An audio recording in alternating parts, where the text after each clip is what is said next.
দিও না। আপনি তো আল্লাহর কাছে দোষ করেননি, দোষ করেছেন আমার কাছে, কারণ আমার ভোট আপনি দিতে দেননি। কথা বললে কালকে অথচ আমি ৬-৭ মাস বয়সে দেখে গিয়েছিলাম, এখন তো ৪ বছর।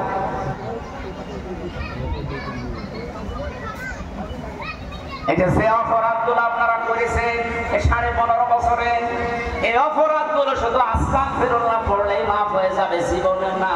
যার কাছে অপরাধ করেছেন আগে তার কাছে যান, আগে ওই পাপের শাস্তি দুনিয়ায় নেন, এরপরে আপনি মারা যান। আল্লাহর নাম নিয়ে কাজ চালাচ্ছে। হ্যাঁ, গভীর ষড়যন্ত্র এখনো বসে নেই। এই জন্য আমরা চাচ্ছি খুব তাড়াতাড়ি আল্লাহ যেহেতু নির্বাচিত করেন, নির্বাচনের মাধ্যমে বহু মানুষেরা নবীর উম্মত হওয়ার জন্য আরজি পেশ করেছিল। আল্লাহ কারোকে নির্বাচিত করেন নাই, আমাদেরকে করেছেন। সুতরাং আমরা নির্বাচনের মাধ্যমে নির্বাচিত হয়েছে। লোকটা আসলে ভালো মানুষ, নামাজ পড়ে রোজা রেখে হজ করে এসেছে, অথচ নিজের মা বাবার সাথে সম্পর্ক ভালো না। না, আপনার নামাজ রোজা সব মাঠে মারা যাচ্ছে, কবুল হবে না। কারণ যেখানে আল্লাহ নামাজের কথা দিয়েছেন, তার ইবাদতের কথা দিয়েছেন, তার শুকরিয়া আদায় করার কথা দিয়েছেন, পুরা কোরআন খোলেন, প্রত্যেকটা জায়গায় আল্লাহ মা বাবার নাম দিয়েছেন। আনিশ করলি ওয়ালি ওয়ালিদাইকা, আমার শুকরিয়া আদায় করলে মা বাবার শুকরিয়া আদায় করা লাগবে, কারণ আমি আল্লাহ যেমন চেষ্টা করেছি তোর জন্য হয়ে যাবে।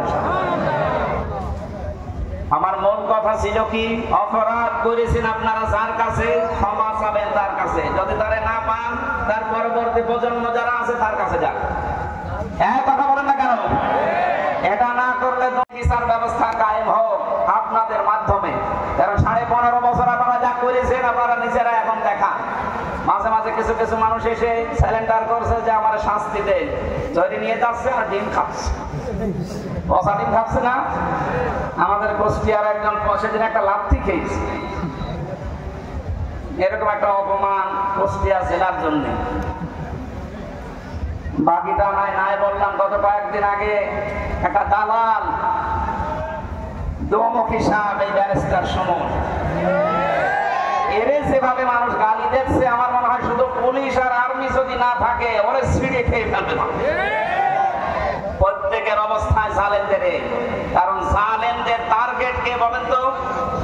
আল্লাহ বলেন আমার টার্গেট। আমি নিজে ওদের মামলার বাদী। মামলার বাদী যত বড় হয় মামলা তত ভয়ঙ্কর হয়। আমার মামলার বাদী যদি জাকির ভাই হতো, টাকা পয়সা ওনার আছে, তারপরও আমি টাকা দিয়ে চলে আসি।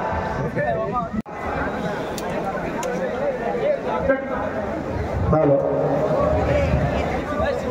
আমি ভাই নামে ছাত্র শিবিরের ভাইরা এবং যারা স্বেচ্ছাসেবক আছেন তাকে গাড়ি তুলে দেবেন। আমাদের যে সকল মুসলিম গ্রামেরা আছেন, মাদ্রাসার জন্য যদি সহযোগিতা করতে চান 10 টাকা, 20 টাকা, 50 টাকা ওই গামছার মধ্যে ফেলে যান। স্বেচ্ছাসেবক ভাইদের অনুরোধ করছি যে কোনো 2-3 জন একটা গাড়ি কিছু হলেও ওখানে সহযোগিতা করে যাওয়ার জন্য বিশেষভাবে অনুরোধ করছি। প্রত্যেকের সাধ্য অনুযায়ী 10 টাকা পারেন, 20 টাকা, 50 টাকা, যে যা পারেন একটু সহযোগিতা করবেন।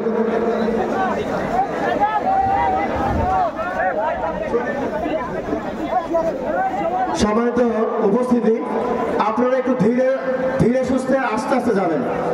আমাদের মা বোনরা বের হবে, আপনারা ধীরে সুস্থে এক সাইডে যাবেন। ভাই টাকা ব্যাগে কিনে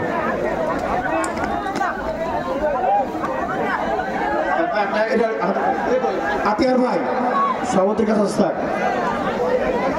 সাইড দেবেন, ওনার গাড়িটা বের হতে দেন। সম্মানিত ভাইরা আমার, তার গাড়ি থেকে একটু সরে দাঁড়ান।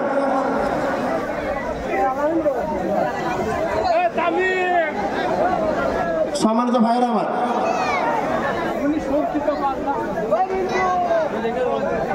সাইড দিয়ে উনি বের হয়ে যাক। সম্মানিত ভাইরা আমার,